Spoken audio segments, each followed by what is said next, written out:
This is a raw footage from the farm. So the destructive mom, the one I told you I was going to sell her once she gives birth, has finally delivered, and that was on the 8th of February 2026. Then the time was midday. That was around 12, between 12 and then 1. That was where the farrowing was done. And in total, we had 9 piglets. Unfortunately, we lost 1. Yes. But the 8 are now healthy. They have all survived, and I'm sure we are going to win all of them successfully. And then I also gave iron on the 12th of February 2026.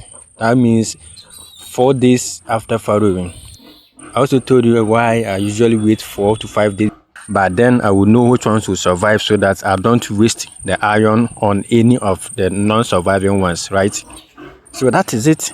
But like I said, I plan to sell this pig once she starts or once she's done farrowing. But there's a new development here.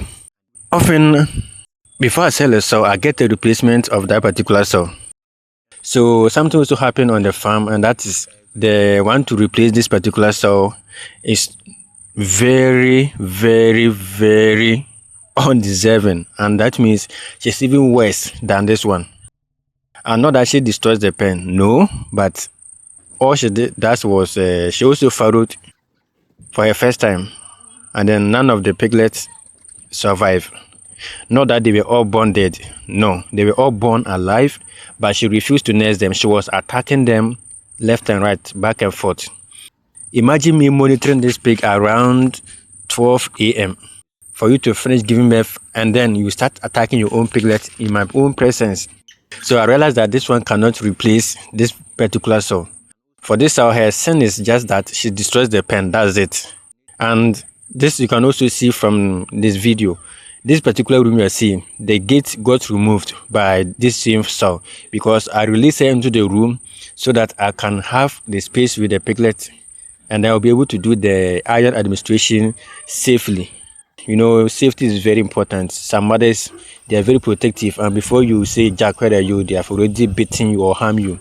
So for me, I always make sure I separate the sows, especially those I suspect to be very aggressive. So I release her into this particular room only for her to destroy the gate, because a piglet are picked up to give the iron walls, making noise, and that called the mom to rush out. So he hit the gate at once and broke it down. So imagine this kind of behavior. But the sad thing is that I've decided not to sell it anymore, but rather I released the one I told you that she destroyed, or she killed all her piglets. Okay, yes, and that one too, I will be making a video on it and you get to see it. Yeah. All right, so that's the update for this particular sow. The destructive pig I have on my farm has finally given birth on the 8th of February, and then iron was given on the 12th February 2026. They were 9 in number, but we lost 1 before the iron was given. So we now have 8 healthy ones. We are going to monitor from now till 5-6 months to see how they're going to grow.